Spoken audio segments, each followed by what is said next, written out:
What if I told you Harry's invisibility cloak wasn't just a magical trinket, but a relic tied to death itself? This isn't your average wizarding accessory. It's one of the fabled Deathly Hallows, said to be created by death and gifted to Ignotus Peverell. That's right. Harry's cloak is centuries old and steeped in legend. But how did it survive all this time and end up with him? The story begins with the Peverell brothers, legendary wizards who each received a Deathly Hallow. Ignotus, the youngest, was gifted the Invisibility Cloak. Unlike his brothers, he used it wisely to evade death until he passed it to his descendants.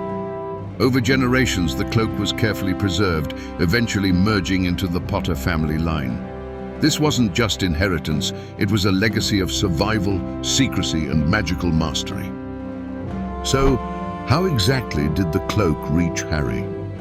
It was passed down through the Potter family, ultimately belonging to James Potter, Harry's father. James used it during his time at Hogwarts, often for mischief with the Marauders. After his death, Dumbledore held onto it for safekeeping, eventually returning it to Harry in his first year. But Dumbledore knew more than he let on. He recognized the cloak's true identity. Dumbledore's decision to return the cloak wasn't random. He suspected it was the legendary Hallow and believed Harry had a unique destiny tied to it. The cloak wasn't just a tool. It was a symbol of Harry's connection to ancient magic and his role in the battle against Voldemort. Unlike the other Hallows, the cloak represents humility and wisdom, traits Harry would embody throughout his journey. Interestingly, the cloak's magic never faded. Most invisibility cloaks degrade over time, but this one remained flawless. That's because it wasn't made from ordinary materials. It was woven from death's own fabric, making it impervious to age and damage. This durability is what allowed it to survive centuries, untouched by time, and still function perfectly when Harry needed it most.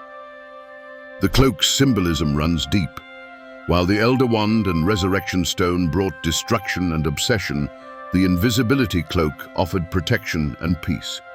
Harry's choice to use it, not for power but for good, mirrored Ignotus's original intent.